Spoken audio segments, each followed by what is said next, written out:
السلام عليكم ورحمة الله وبركاته. كيف حالكم؟ عساكم بخير. في تطبيق اسمه ترتيل، حقيقة يناسب أي واحد يبغى يراجع، وإن شاء الله أنه طيب، وأنا ودي أعرض لكم التطبيق هذا على أحد يستفيد منه. ترتيل شوفوه في الأسفل، نروح نضغط عليه،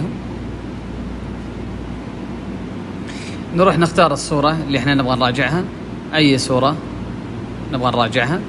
طيب فرضا نكون على البقرة. طيب عندنا عين موجودة، علامة عين موجودة أسفل، إذا ضغطنا عليها أخفينا النص، وإذا ضغطنا عليها تظهر لنا النص.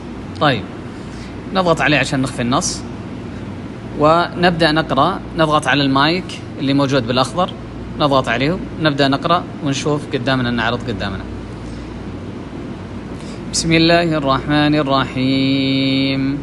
ألف لام ميم، ذلك الكتاب لا ريب فيه هدى للمتقين الذين يؤمنون بالغيب ويقيمون الصلاة ومما رزقناهم ينفقون.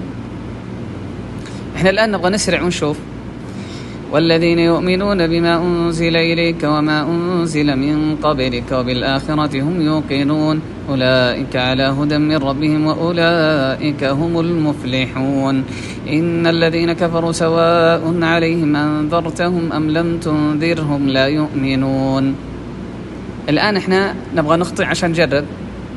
ختم الله على قلوبهم وعلى سمعهم وعلى أبصارهم غشاوة ولهم عذاب أليم ولهم عذاب أليم ولهم عذاب مهين ولهم عذاب عظيم.